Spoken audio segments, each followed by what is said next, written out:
आज की इस वीडियो के अंदर दोस्तों मैं आपको बताने वाला हूं कि एंजल वन ऐप से म्यूचुअल फंड में पैसे कैसे इन्वेस्ट करते हैं। अगर आप भी एंजल वन ऐप से किसी भी म्यूचुअल फंड में वन टाइम इन्वेस्टमेंट करना चाहते हैं या फिर किसी एसआईपी को चालू करना चाहते हैं तो ये दोनों काम आप कैसे करोगे, आज की इस वीडियो के अंदर मैं आपको यही बिल्कुल डिटेल में बताने वाला हूँ। साथ ही मैं आपको यह भी बता दूंगा कि एंजल वन ऐप में एक अच्छा म्यूचुअल फंड ढूंढते कैसे हैं। तो चलिए शुरू करते हैं। एंजल वन ऐप से किसी भी म्यूचुअल फंड में पैसे इन्वेस्ट करने से पहले दोस्तों मैं आपको यहां पर बताना चाहूँगा कि इसके लिए सबसे पहले आपको एंजल वन ऐप के अंदर अपना एक डीमैट अकाउंट ओपन कराना होता है। तो अगर आपने डीमैट अकाउंट नहीं ओपन किया है तो वीडियो के डिस्क्रिप्शन में आपको एक वीडियो की लिंक मिल जाएगी जिसमें मैंने बताया है कि एंजल वन में अपना डीमैट अकाउंट कैसे ओपन करते हैं और उसे देखकर आप इसके अंदर अपना डीमैट अकाउंट ओपन कर लोगे। और अब आते हैं कि आप एंजल वन से म्यूचुअल फंड में इन्वेस्ट कैसे करेंगे। तो इसके लिए आप अपने मोबाइल फ़ोन में एंजल वन ऐप को ओपन करेंगे, उसके बाद आप यहाँ म्यूचुअल फंड पर क्लिक करेंगे और जैसे ही आप इस पर क्लिक करोगे तो आपके सामने म्यूचुअल फंड की सारी डिटेल्स देखने को मिल जाएगी। अगर आपने कुछ पैसा इन्वेस्ट किया होगा तो उसकी डिटेल्स आपको यहाँ पर दिख जाएगी। इसके बाद आप नीचे आएंगे तो यहाँ पर आपको इनके कुछ सजेशंस देखने को मिल जाते हैं। इसके बाद आप नीचे आएंगे तो इनकी तरफ से आपको कुछ टॉप पिक्स देखने को मिल जाती हैं। जैसे जब आप SIP विद 100 पर क्लिक करते हैं तो आपके सामने वो म्यूचुअल फंड आते हैं जिनमें आप मिनिमम 100 रुपीज़ की SIP को चालू कर सकते हो। इसी प्रकार जब आप SIP विद 500 पर क्लिक करते हैं तो आपके सामने वो म्यूचुअल फंड आते हैं जिनमें आप 500 रुपये की मिनिमम SIP चालू कर सकते हैं। और इसी प्रकार जब आप हाई रिटर्न पर क्लिक करते हैं तो आपके सामने हाई रिटर्न वाले म्यूचुअल फंड आते हैं, मतलब जो म्यूचुअल फंड पिछले साल सबसे ज़्यादा रिटर्न दे रहे हैं तो आपके सामने वो म्यूचुअल फंड आ जाते हैं। इसी जगह अगर आप यहाँ इंडेक्स फंड पर क्लिक करेंगे तो आपके सामने सभी इंडेक्स फंड देखने को मिल जाएंगे, मतलब जो एक इंडेक्स को फॉलो करके अपना पैसा इन्वेस्ट करते हैं तो वो सारे फंड आपके सामने आ जाते हैं। स्मॉल कैप पर क्लिक करके आप स्मॉल कैप वाले म्यूचुअल फंड को देख सकते हैं। ये सभी mutual fund small cap mutual fund हैं। मिड कैप पर क्लिक करके आप मिड कैप वाले म्यूचुअल फंड को देख सकते हैं। ये सभी mutual fund mid cap mutual fund हैं। और इसी प्रकार लार्ज कैप पर क्लिक करके आप लार्ज कैप म्यूचुअल फंड को देख सकते हैं जो लार्ज कैप वाली कंपनियों में अपना पैसा लगाते हैं। और सेक्टोरल पर क्लिक करके आप उन म्यूचुअल फंड को देख सकते हैं जो कि एक पर्टिकुलर सेक्टर की कंपनीज में इन्वेस्ट करते हैं। जैसे SBI PSU फंड अपना पैसा सभी सरकारी कंपनियों में लगाता है। इसी प्रकार ये भी आपको यहाँ पर दिख जाएगा। HDFC डिफेंस फंड ये अपना पैसा डिफेंस सेक्टर की कंपनियों में लगाता है। और इसी प्रकार Nippon India power and infra fund ये अपना पैसा उन कंपनीज में लगाता है जो कि पावर और इंफ्रास्ट्रक्चर के सेक्टर में काम करती हैं। इसके बाद अब अगर आप यहाँ नीचे आते हैं तो यहाँ पर आपको सभी म्यूचुअल फंड एक्सप्लोर करने को मिल जाते हैं जिनको आप एक्सप्लोर कर सकते हैं। आपको सिंपली व्यू मोर पर क्लिक करना है और यहाँ पर आपको जितने भी म्यूचुअल फंड होते हैं वो सभी आपको यहीं पर देखने को मिल जाते हैं। आप फिल्टर पर क्लिक करके आप इसमें फ़िल्टर लगा सकते हैं। अगर आपको स्मॉल कैप के सभी फंड देखने हैं तब आप इस पर क्लिक करेंगे, अप्लाई फ़िल्टर पर क्लिक करेंगे, आपके सामने सभी स्मॉल कैप वाले म्यूचुअल फंड आ जाएंगे। इसी प्रकार अगर आपको रिस्क के हिसाब से देखना है कि जिसमें ज़्यादा रिस्क हो या जिसमें कम रिस्क हो तो उसको भी आप यहाँ पर सेलेक्ट कर सकते हो। आप एक्सपेंस रेशियो के हिसाब से भी सेलेक्ट कर सकते हो। फंड के साइज के हिसाब से भी आप म्यूचुअल फंड चूज़ कर सकते हैं और रिटर्न के हिसाब से भी चूज़ कर सकते हैं, मतलब जिसने सबसे ज़्यादा रिटर्न दिया हो तो उस हिसाब से आप इनको यहाँ पर चूज़ कर सकते हैं। अप्लाई फ़िल्टर पर क्लिक करेंगे तो आपको फ़िल्टर के अकॉर्डिंग म्यूचुअल फंड देखने को मिल जाएंगे। जो भी पैसा आप इन्वेस्ट करोगे किसी भी म्यूचुअल फंड में वो आपको पोर्टफोलियो में देखने को मिल जाएगा। जितने भी ऑर्डर आप प्लेस करोगे अगर कोई प्रोग्रेस में होगा तो वो आपको यहाँ पर दिख जाएगा। SIP पर क्लिक करके आप सभी अपनी एक्टिव SIP देख पाएंगे। जो भी SIP आपने चालू की होगी वो सभी आपको यहीं पर दिख जाएंगे। और ऑर्डर पर क्लिक करके आप अपना ऑर्डर देख सकते हैं। अगर आपका कोई ऑर्डर प्रोग्रेस में होगा, कोई भी अगर आपका ऑर्डर कंप्लीट हुआ होगा तो वो सभी आपको यहाँ पर दिख जाते हैं। अगर कोई ऑर्डर आपका फेल्ड हुआ होगा तो वो भी आपको यहीं पर दिख जाएगा। तो इस प्रकार से आप ये सारी चीज़ें देख सकते हैं जो कि मैंने आपको बिल्कुल अच्छी तरीके से समझा दिया है। अब आप जिस भी म्यूचुअल फंड में एसआईपी को चालू करना चाहते हैं उसको आपको चूज़ करना है, मतलब जिस म्यूचुअल फंड में आप अपना पैसा इन्वेस्ट करना चाहते हैं उसको आपको चूज़ करना है। फॉर एग्जांपल के लिए मैं इस म्यूचुअल फंड में अपना पैसा इन्वेस्ट करना चाहता हूं, तो सिंपली मैंने इस पर क्लिक किया। अगर आप इसी पर क्लिक करके अपना अमाउंट डाल के पे कर देते हो और ऑटो पे सेलेक्ट कर देते हो तब आपकी एसआईपी चालू हो जाएगी, पर आप वन टाइम इन्वेस्टमेंट नहीं कर पाएंगे। वन टाइम इन्वेस्टमेंट करने के लिए आपको उस म्यूचुअल फंड पर क्लिक करना होता है और उसके बाद इस म्यूचुअल फंड की बिल्कुल बारीकी से सारी डिटेल्स आपको यहाँ पर देखने को मिल जाती हैं, जिनको आप यहाँ पर देख सकते हैं। और इस चीज़ को भी मैं आपको बिल्कुल डिटेल में अभी बताने वाला हूँ, और इसीलिए इस वीडियो को देखने के बाद आपको दोबारा कोई वीडियो म्यूचुअल फंड को समझने के लिए देखनी नहीं पड़ेगी। और इसीलिए प्लीज़ आप इस वीडियो को लाइक एंड चैनल को सब्सक्राइब जरूर कर देना, क्योंकि मैं ऐसे ही वीडियोस अपने इस चैनल पर अपलोड करता रहता हूं। तो यहाँ पर आपको म्यूचुअल फंड का पूरा नेम देखने को मिल जाता है, ये पैसा अपना कहाँ पर लगाता है वो भी आपको यहीं पर दिख जाता है। जैसे ये अपना पैसा इक्विटी में सिर्फ लगाता है, मतलब शेयर्स को बाई करता है, मतलब शेयर्स मार्केट में इन्वेस्ट करता है। इसके अलावा ये डेप्ट में इन सब चीज़ों में अपना पैसा नहीं लगाता है। किस टाइप का म्यूचुअल फंड है? मिड कैप है, डायरेक्ट और ग्रोथ फंड है। इसके अलावा मिड कैप कैटेगरी में इस म्यूचुअल फंड की रैंक क्या है वो आपको यहाँ पर दिख जाती है, ये सेकेंड रैंक पर आता है। नीचे जैसे ही आएंगे तो यहाँ पर आपको इसका ग्राफ देखने को मिल जाएगा, जैसे 1 मंथ में कितना रिटर्न दिया है, 3 मंथ में कितना रिटर्न दिया है, 6 मंथ में कितना रिटर्न दिया है, 1 ईयर में इसने कितना रिटर्न दिया है, ये सारी चीज़ें आप यहाँ पर देख सकते हैं। 3 ईयर पर जैसे ही आप क्लिक करेंगे तब आपको एनुअल रिटर्न दिखाने लगता है। इसी प्रकार 5 साल का भी इसका एवरेज रिटर्न देख सकते हैं और ऑल टाइम का भी देख सकते हैं। इसके बाद जब आप नीचे आओगे तो यहाँ पर आपको इसका NAV प्राइस देखने को मिल जाता है, और ये भी आपको समझ में आना चाहिए।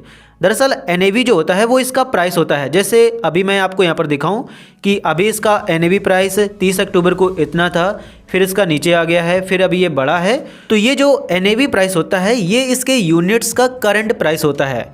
मतलब मान लो कि आपने इसमें 1000 रुपये इन्वेस्ट किए और अभी इसका मान के चलते हैं कि NAV प्राइस 100 रुपये चल रहा है, तो आपको 1000 रुपये की इन्वेस्टमेंट पर इसके 10 यूनिट्स मिल जाएंगे।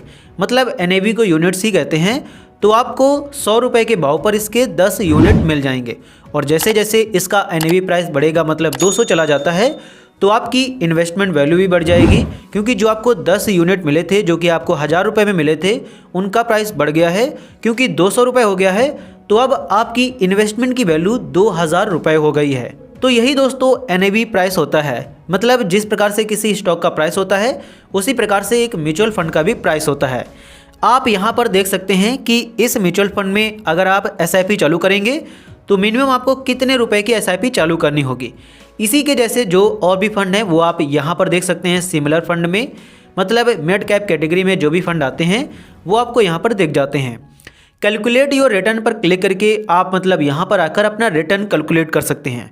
फॉर एग्जांपल के लिए मान लेते हैं कि आप यहाँ पर 10,000 रुपये की SIP चालू करते हैं और आप ये SIP 5 साल तक करते हैं, तो 5 साल के बाद आपकी जो इन्वेस्टमेंट वैल्यू हो जाएगी वो आपकी हो जाएगी 15,09,216 रुपये, जिसमें आप यहाँ पर 6 लाख रुपए इन्वेस्ट करोगे और बाकी का जो आपको 9,09,216 रुपये का रिटर्न मिलेगा इसमें वो आपको यहाँ पर कैपिटल गेन होगा, मतलब ये आपको रिटर्न मिलेगा। और ये आपको यहाँ पर एस्टिमेटेड बताया जाता है, ये आपको एग्जैक्ट नहीं बताया जाता है। अगर मार्केट अच्छा परफॉर्म करता है तो आपको और भी रिटर्न मिल सकता है, लेकिन अगर पहले जैसा परफॉर्म नहीं करता है तब आपको इससे कम भी रिटर्न मिल सकता है। इसके बाद आप नीचे आएंगे तो आप इस म्यूचुअल फंड को किसी दूसरे म्यूचुअल फंड से कंपेयर कर सकते हो। जैसे ये एक म्यूचुअल फंड है मोतीलाल ओसवाल मिड कैप, जिसमें मैं अभी इन्वेस्ट करने वाला हूं, और एक ये फंड है जो कि है क्वांट मिड कैप फंड। तो अगर इन दोनों के बीच का आपको कंपैरिजन करना है, आपको चेक करना है कि कौन सा म्यूचुअल फंड अच्छा है, तो वो आप यहाँ से देख सकते हैं। जैसे इस म्यूचुअल फंड में 2.6 लाख से भी ज़्यादा लोगों ने इन्वेस्ट किया है। इस म्यूचुअल फंड में 81,830 लोगों ने इन्वेस्ट किया है। तो ये सारी चीज़ें आपको इसमें देखने को मिल जाती हैं। मिड कैप कैटेगरी में ये म्यूचुअल फंड 1 पर है और ये 2nd पर है। आप यहाँ पर इनको बिल्कुल डिटेल में यहाँ पर देख सकते हैं, आप इनका कंपेयर कर सकते हैं। इसके बाद आप नीचे आएंगे तो यहाँ पर आपको इसकी अदर इन्फॉर्मेशन देखने को मिल जाती है। इसमें आप फंड की एज देख सकते हैं, ये कितना पुराना है, कितने पैसों को ये मैनेज करता है, इसमें कोई लॉक इन पीरियड है या नहीं, मतलब आप पैसे डाल देते हैं तो ऐसा तो नहीं है कि आप उनको 1 साल बाद निकाल पाएँ या 2 साल बाद निकाल पाएँ, तो वो time period lock in period में लिखा होता है। इसमें निल लिखा है, मतलब आप जब भी चाहें आप निकाल सकते हैं। लेकिन एग्जिट लोड भी आपको देखना है। एग्जिट लोड होता है जब आप पैसे निकालते हो तब आपको कितना चार्ज देना होता है। तो जब मैं इस पर क्लिक करता हूं तो यहाँ पर बताया गया है कि अगर 1 साल के अंदर आप अपना पैसा निकालेंगे तब आपको 1% का एग्जिट लोड देना होगा। लेकिन अगर आप 1 साल के बाद पैसा निकालोगे तब आपको कोई भी एग्जिट लोड नहीं देना होगा। यहाँ पर आपको इस फंड का एक्सपेंस रेशियो देखने को मिल जाता है, मतलब ये फंड आपके इन्वेस्टमेंट अमाउंट पर हर साल जितना चार्ज लेगा वो आपको यहाँ पर दिख जाता है। इसका है 0.57, मतलब जो भी आप पैसा इन्वेस्ट करोगे इतना % पैसा ये चार्ज के रूप में काट लेगा 1 साल के अंदर। इसके बाद यहाँ पर आप टैक्स इम्प्लीकेशन देख सकते हैं, ये सरकार की तरफ से लगाया जाता है। तो ये हर एक म्यूचुअल फंड में बिल्कुल सेम होता है। आप जहाँ से भी इन्वेस्ट करेंगे वहाँ से भी आपको इतना कैपिटल गेन टैक्स तो देना ही पड़ेगा। इसके बाद आप नीचे आएंगे तो यहाँ पर आप इसका फंड मैनेजर देख सकते हैं, मतलब कौन इस फंड को मैनेज करता है। इसकी आप रेटिंग वगैरह देख सकते हैं, श्रीसिल ने कितनी दी है, मॉर्निंग स्टार ने कितनी दी है, वैल्यू रिसर्च ने कितनी दी है, ये कैसा म्यूचुअल फंड है, इसकी कैटेगरी में रैंक कितनी है, ये डिटेल्स आपको रिस्क एंड रेटिंग में दिख जाती है। और फंड होल्डिंग पर क्लिक करके आप ये देख सकते हैं कि इस म्यूचुअल फंड में अपना पैसा किस सेक्टर में लगाया हुआ है। आप इसकी होल्डिंग को सेक्टर वाइज देख सकते हो। 20.67% पैसा इसने आईटी सेक्टर की कंपनियों में लगाया हुआ है, 15.7% पैसा कंज्यूमर ड्यूरेबल्स, 11.89% पैसा ऑटोमोबाइल्स, ऑटो कंपोनेंट, ये सारी चीज़ें आप देख सकते हैं। टॉप होल्डिंग पर क्लिक करके आप ये देख सकते हैं कि किस कंपनी में इसकी कितने % होल्डिंग है। कॉर्पोरेज में 9.8, कल्याण ज्वेलर्स में 9.5, पॉलीकैप में 9.2, जियो फाइनेंशियल में 8%। और यहाँ पर आप परसेंटेज सिस्टम में बजाज ऑटो, ये सारी चीज़ें आपको यहाँ पर दिख जाती हैं जो कि एक म्यूचुअल फंड को समझने में बहुत मदद देती हैं। तो इस प्रकार से आप म्यूचुअल फंड को डिटेल में देख सकते हैं। अब इसमें इन्वेस्ट करने के लिए आपको सिंपली इन्वेस्ट नाउ पर क्लिक करना है। अब आपके सामने दोनों ऑप्शन आ जाते हैं, SIP का भी आ जाता है और वन टाइम इन्वेस्टमेंट का भी आ जाता है। अगर आप म्यूचुअल फंड में वन टाइम इन्वेस्टमेंट करना चाहते हैं, मतलब एक ही बार में पैसा इन्वेस्ट करना चाहते हैं, तब आप वन टाइम पर क्लिक करेंगे, अपना अमाउंट डालेंगे जितना आप इन्वेस्ट करना चाहते हैं। आप कम से कम 500 रुपये इन्वेस्ट कर सकते हैं, ज़्यादा से ज़्यादा आप जितना चाहें उतना इन्वेस्ट कर सकते हैं। फॉर एग्जांपल मैं 500 रुपये इन्वेस्ट करने वाला हूं, तो मैंने 500 रुपये पर क्लिक किया। उसके बाद आपको इस पर क्लिक करके अपना पेमेंट मेथड चूज़ करना है, मतलब आप किस प्रकार से इसकी पेमेंट करना चाहते हैं। आप गूगल पे, पेटीएम, फ़ोनपे, जिससे भी करना चाहते हैं आप कर सकते हैं। जैसे मैंने यहाँ पर गूगल पे को चूज़ किया है, तो सिंपली आपको पे पर क्लिक करना है। उसके बाद आपको गूगल पे पर रीडायरेक्ट कर दिया जाएगा और यहाँ पर आप अपनी पेमेंट को कंप्लीट कर देंगे। सिंपली आपको अपनी उसी बैंक से पेमेंट को कंप्लीट कर देना है जो बैंक आपने एंजल वन में ऐड की है। अगर आप दूसरे से पेमेंट देंगे तब वो पेमेंट कंप्लीट नहीं होगी। तो सिंपली आप पे पर क्लिक करेंगे, अपना UPI पिन डालेंगे और UPI पिन डालने के बाद जैसे ही आप सही के बटन पर क्लिक करोगे तो आपकी जो पेमेंट है वो कंप्लीट हो जाएगी और आपके जो ऑर्डर है वो म्यूचुअल फंड में लग जाएगा। यहाँ पर आप देख सकते हैं कि मैंने इस म्यूचुअल फंड में अपना सक्सेसफुली ऑर्डर प्लेस कर दिया है। इसके बाद इसको एक्सचेंज के द्वारा अप्रूव किया जाएगा और 21 नवंबर को मुझको इसके यूनिट मिल जाएंगे, मतलब जो भी इसका NAV प्राइस होगा उस हिसाब से मुझको इसके यूनिट मिल जाएंगे। सबसे पहले आपके ऑर्डर को प्रोग्रेस में भेजा जाता है और 2-3 दिनों के अंदर आपका जो ऑर्डर होता है वो कंप्लीट हो जाता है और फिर आपको आपकी इन्वेस्टमेंट योर इन्वेस्टमेंट में दिखाई देने लगती है। अभी हमारा ये ऑर्डर प्रोग्रेस में है। अब इसी जगह अगर आप इस म्यूचुअल फंड में SIP को चालू करना चाहते हैं तो जितने रुपए की आप SIP चालू करना चाहते हैं वो अमाउंट आप यहाँ पर डालेंगे। इसमें भी लिखा हुआ है कि मिनिमम आप 500 रुपये की SIP चालू कर सकते हैं। SIP अमाउंट डालने के बाद यहाँ से आप अपनी डेट चूज़ करेंगे, मतलब हर महीने किस डेट को आपकी बैंक से पैसे कट कर इसमें जमा हो जाएं। एग्जाम्पल के लिए मान लेते हैं कि आपको आपकी कंपनी की तरफ से 10 तारीख को पेमेंट मिलती है, तो आप यहाँ पर 12 या 11 तारीख को सेलेक्ट कर लोगे और उसके बाद जैसे ही 10 को आपके अकाउंट में पैसे आएंगे और 11 या 12 को आपकी बैंक से कट कर यहाँ पर जमा हो जाएंगे। अब जैसे दोस्तों मुझे यहाँ पर 24 तारीख को पेमेंट मिलती है तो मैं यहाँ पर 25 तारीख को सेल कर लूँगा और उसके बाद हर महीने मेरी बैंक से 25 तारीख को पैसे कट जाएंगे। पहली इंस्टॉलमेंट आपको आज ही करनी होगी, मतलब जो फर्स्ट इंस्टॉलमेंट होगी वो किस डेट को होगी वो आपको यहाँ पर देखने को मिल जाती है, और जो नेक्स्ट इंस्टॉलमेंट होगी वो किस महीने और किस डेट को होगी वो सारी डिटेल्स आपको यहाँ पर दिख जाती है। अब अगली बार से इसी डेट को पैसे हमारी बैंक से कटेंगे। आज इस डेट को कट जाएंगे अगर मैं कंफर्म करता हूँ, लेकिन अगले तारीख से अगली बार से पैसे जो डेट यहाँ पर मैंने डाली है उसी से कटेंगे। उसके बाद आपको इसको पे करना होगा, मतलब इसका आपको अमाउंट पे करना होगा। तो सिंपली आप यहाँ से अपना पेमेंट मेथड चूज़ करेंगे। आप जिस प्रकार से अपना अमाउंट पे करना चाहते हैं उसको चूज़ करेंगे। उसके बाद जैसे मैं फॉर एग्जांपल के लिए मान लेता हूँ कि मैं फ़ोनपे से पेमेंट करने वाला हूँ, तो मैंने फ़ोनपे पर क्लिक किया। उसके बाद आपको पे पर क्लिक करना है, आपको फ़ोनपे पर रीडायरेक्ट कर दिया जाएगा। यहाँ से आप अपनी बैंक चूज़ करेंगे, पे पर क्लिक करेंगे, और जैसे ही आप पे पर क्लिक करोगे उसके बाद आपको यहाँ पर अपना यूपीआई पिन डालना है। और यूपीआई पिन डालने के बाद जैसे ही आप सही के बटन पर क्लिक करोगे तो आपकी जो पेमेंट है वो कंप्लीट हो जाएगी। यहाँ पर दोस्तों आप देख सकते हैं कि मैंने अपनी एसआईपी चालू कर दी है। अभी मैंने अपना यहाँ पर जो पेमेंट था फर्स्ट एसआईपी का वो मैंने कंप्लीट कर दिया है। और उसके बाद इसका अगर ऑटो पे इनेबल हो गया है तब यहाँ पर आपको ऑटो पे इनेबल्ड फॉर एसआईपी पेमेंट दिखाई देगा। मतलब यहाँ पर दोस्तों मैं आपको ये बताना चाह रहा हूँ कि मैंने इस अपने एंजल वन ऐप से म्यूचुअल फंड में एसआईपी को चालू किया हुआ था, तो जो एसआईपी चालू थी उसी से मेरी इस भी एसआईपी को चालू कर दिया गया है। ये ऑटो पे पर ऑटोमेटिक इनेबल हो गई है। लेकिन जब आप पहली बार एसआईपी चालू करते हैं तब ऑटो पे पर ऑटोमेटिक इनेबल नहीं होती है, उसको आपको करना होता है। तो इसीलिए दोस्तों मैं अपने इस अकाउंट के थ्रू इसमें ऑटो पे कैसे चालू करते हैं वो मैं आपको नहीं बता सकता हूं, लेकिन मैं अभी दूसरे अकाउंट से अपने एसआईपी को चालू करके आपको दिखाऊंगा जिसमें मैंने अभी तक कोई भी एसआईपी चालू नहीं की हुई है, और उसको देखकर आप समझ जाएंगे कि एसआईपी कैसे यहाँ से एक्टिवेट करेंगे। तो इस प्रकार से आप ये सारी चीज़ें कर सकते हैं।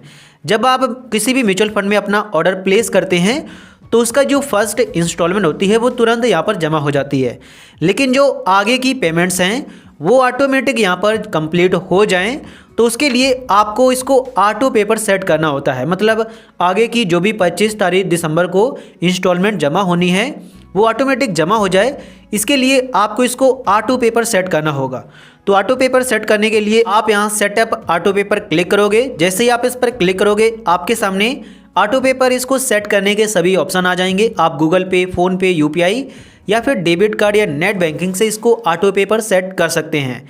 अगर आप अपने डेबिट कार्ड से करना चाहते हैं तो डेबिट कार्ड से भी कर सकते हैं, या फिर अगर आप गूगल पे या फ़ोन पे चलाते हैं तो उससे भी आप कर सकते हैं।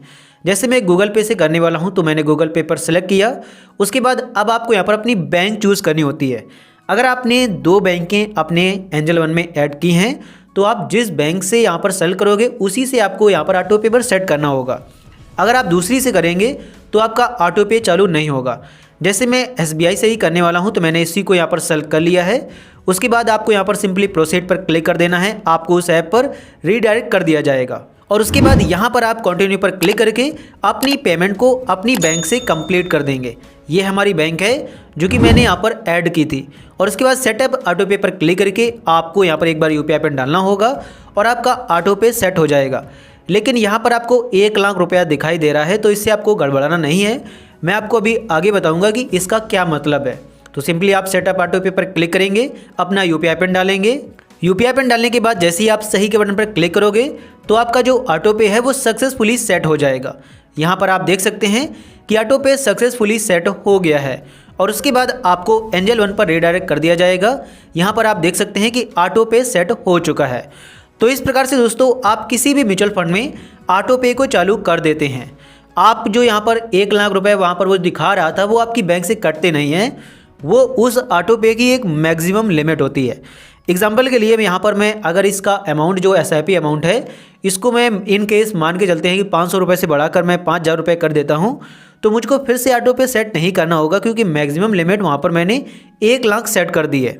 इसी जगह अगर इसके अलावा मैं एक और म्यूचुअल फंड में ऑटो पे चालू करना चाहता हूँ, मतलब एसआईपी चालू करना चाहता हूँ, तो उसमें भी अगर मैं यहाँ पर 10,000 रुपये की चालू कर देता हूँ तो इसका जो टोटल अमाउंट हो जाएगा वो 10,500 रुपये हो जाएगा। और इसमें मैंने 1 लाख रुपए की मैक्सिमम लिमिट सेट कर रखी है ऑलरेडी, तो मुझको उस केस में भी फिर से ऑटो पे चालू नहीं करना होगा। जो मैंने चालू किया हुआ है अभी उसी से यहाँ पर मेरा ऑटो पे सेट हो जाएगा। तो इस प्रकार से दोस्तों आप एंजल वन ऐप से म्यूचुअल फंड में इन्वेस्ट कर सकते हैं, जिसका पूरा कंप्लीट प्रोसेस मैंने आपको बता दिया है। अगर आपको ये वीडियो पसंद आया हो तो प्लीज़ आप इस वीडियो को लाइक एंड चैनल को सब्सक्राइब जरूर कर देना। साथ ही अगर आपके मन में कोई क्वेश्चन हो तो आप उसे हमसे कमेंट सेक्शन में पूछ सकते हैं।